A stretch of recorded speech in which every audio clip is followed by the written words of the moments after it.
Hola Sergio, ¿cómo andás? Bueno, acá estamos regresando de la pausa. ¿Cómo andás? ¿Todo bien?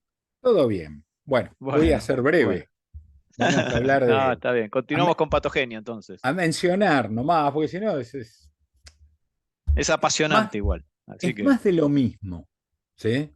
Lo que pasa es que acá, en este slide, lo tienen sintetizado todas mis desviaciones de la primer parte y lo tienen un poco más ampliado, con algo más de detalle ilustrativo en el texto. ¿Sí? ¿Cómo es que se desarrolla estos efectos, que es esta parte de la patología que ve toda esa parte de la historia que es patogenia? No nos vamos a detener, Gaby, en esto, bien, pero tienen acá por lo menos los tips. A quienes quieran investigar o ser más curiosos, ya se pueden ir metiendo tema por tema de acuerdo a los tips que hay. ¿Sí? Si no, va a ser buenísimo. más que larga, aburrida la charla.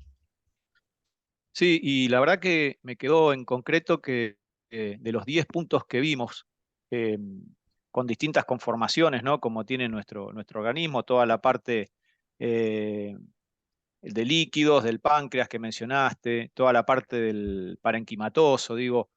Cada una debe comportarse de distinta manera en función de de su composición líquida, de su tejido, como bien explicabas vos, ¿no? O Tal sea, cual. cuando nos atraviesa, cada una se comporta de una manera distinta, claramente. Sí. Así que bueno. Bueno, ahora nos vamos a meter en una parte un poco más dura, que es la parte del marco regulatorio.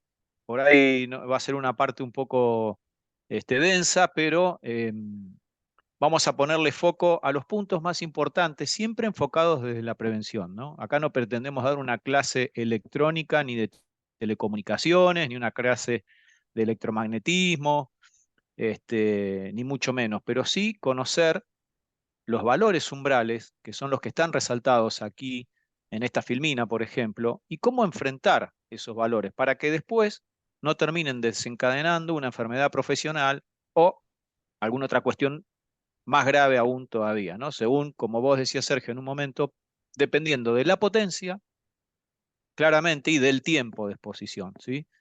Acá vamos a hacer un análisis muy parecido que se llama potencia y frecuencia, en vez de potencia y tiempo. Pero al fin y al cabo, la frecuencia es, como dijimos en la primera charla, la cantidad de veces que vos vas a visitar a un familiar, y eso es tiempo también. Entonces, frecuencia la podemos cambiar por el eje de tiempo, pero hablando de electromagnetismo, o de radiofrecuencia y microondas, como vamos a empezar ahora en la próxima unidad, se va a utilizar el eje de potencia y de frecuencia en Hertz, ¿sí? Así que bueno, para resumir acá, estamos hablando de esta resolución, que es la 202/1995 del Ministerio de Salud, y son los indicadores de exposición ocupacional a campos electromagnéticos, ¿sí? Hay tiempos importantes que hay que tratar de respetar y cumplir, valores umbrales como 6 minutos, que aquí los he resaltado. Aparecen conceptos como el SAR promedio de cuerpo entero, como es el que aparece en el primer resaltado, de 0,4 watts por kilogramo, o aparece el SAR LOC, que es el SAR localizado, de la exposición localizada en una parte específica del cuerpo, como en algún momento hoy en el pasaje también Sergio explicó, ¿no?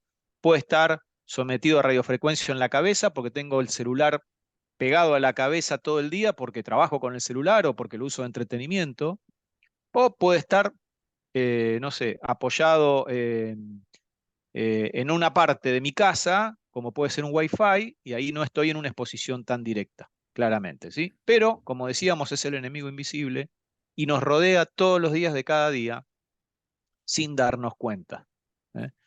Un concepto importante para tener en cuenta, que lo vamos a ver más adelante, es cuando hablamos de los valores RMS, ¿sí? Eh, en dos filminas más vamos a ver un concepto que se llama lineal o localizado o continuo y alterno, ¿sí? Cuando hablamos de valores RMS, hablamos de un concepto de disipación de calor que es equivalente tanto en continua como en alterna, ¿sí? La tensión que hoy tenemos en nuestra casa, los 220 volts, son de alterna. Van alternando entre un ciclo positivo y un ciclo negativo, ¿sí? Claramente, y se comporta como una sinusoide. Esa, esa corriente o esa tensión que se produce arranca en 0, llega a 180, baja a 0, baja a menos 180 y vuelve a 360 conformando un ciclo, una sinusoide, un ciclo de trabajo. Pero en algún momento pasa por 0 y en el momento en que pasa por 0, en 50 Hz, es el momento en que a veces tenemos suerte y decimos nos soltó. ¿Sí? Me soltó la tensión y zafé. Claramente no es que me soltó, es que en algún momento yo estaba ejerciendo una tensión para liberarme y como esa sinusoide a 50 Hz en algún momento pasa por 0, dados otros factores, tuve la suerte de despegarme de la corriente y no quedar electrocutado y sin poder despegarme. Pero por otro lado está la otra tensión, la de una pila o una batería de 9 volt.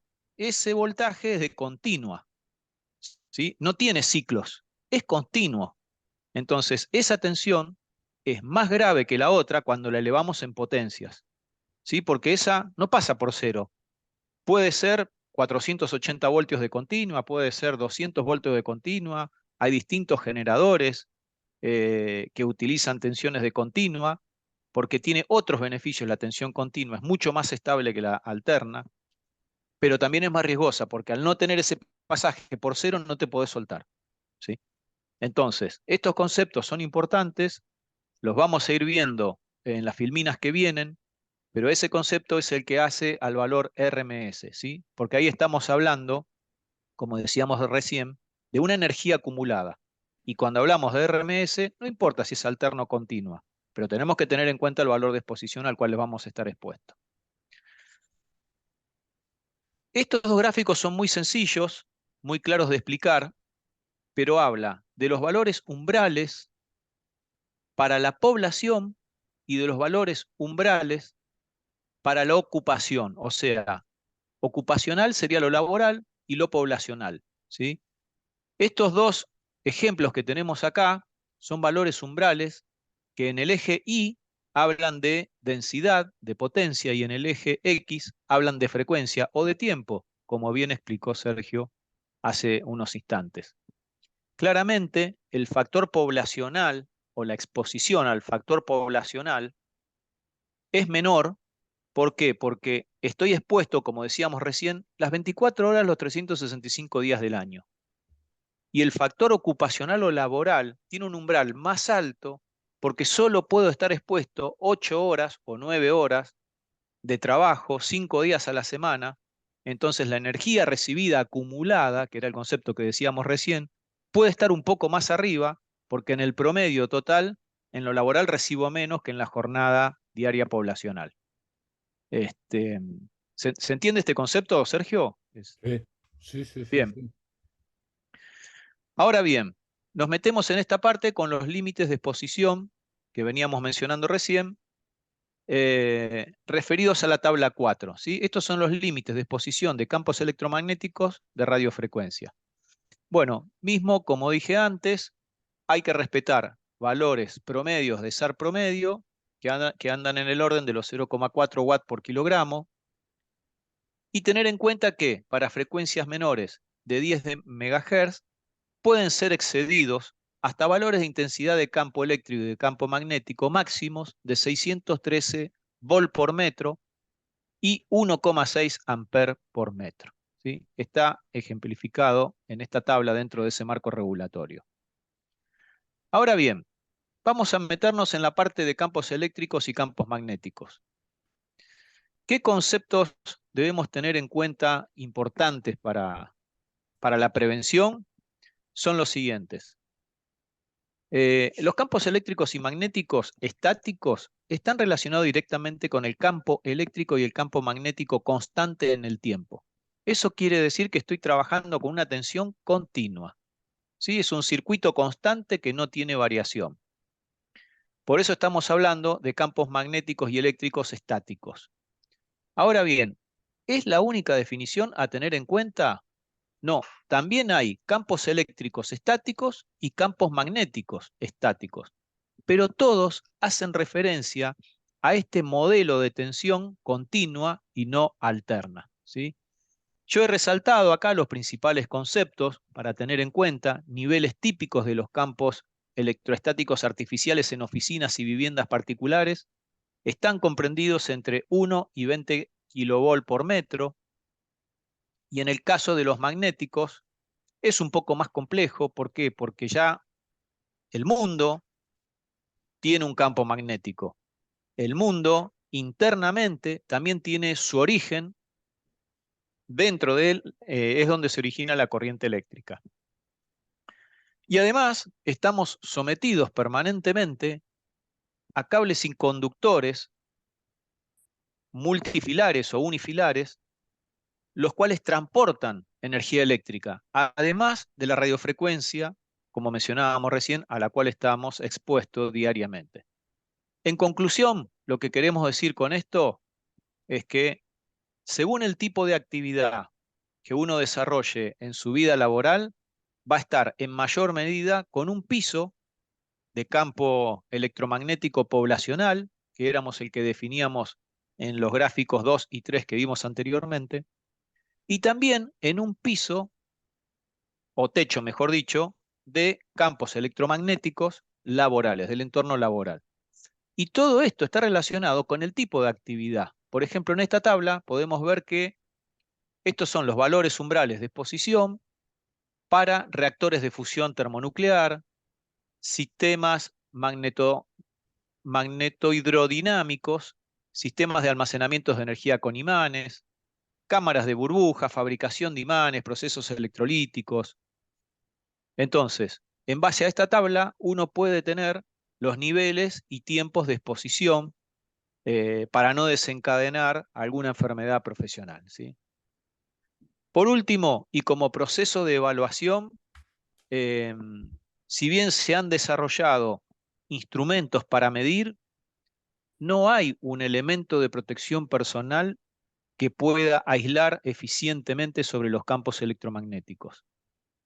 Sí hay señales de advertencia, sí hay cuestiones administrativas o procedimientos administrativos para resolver, sí hay tiempos determinados en relación de la potencia a la cual uno va a estar expuesto, hay blindajes, pero no garantizan el total del blindaje.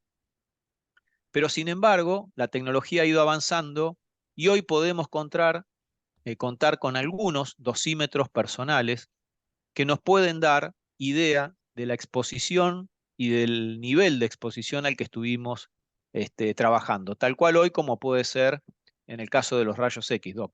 Eso también lo podemos ver ahí. Se ven los dosímetros que uno lleva con los niveles de exposición y después tiene que esperar que cuando la barra ya se carga, esperar el tiempo para no volver a quedarse sometido, porque las consecuencias ya las explicó el Doc hace un tiempito, hace unos instantes. Así que bueno, con esto nosotros estaríamos culminando el primero de los 5 temas, que está relacionado con radiaciones no ionizantes y campos electromagnéticos. Y en la próxima entrevista que vamos a tener, nos vamos a encontrar con la parte de radiofrecuencias y microondas. Así que bueno, ha sido un gusto. Nos estamos viendo en la próxima, Doc. Te mando un gran abrazo. Gracias. Igualmente, saludos para todos. Que descansen. Más de mí que de Gabriel, ¿no? Chau, Doc. Nos vemos. Hasta luego.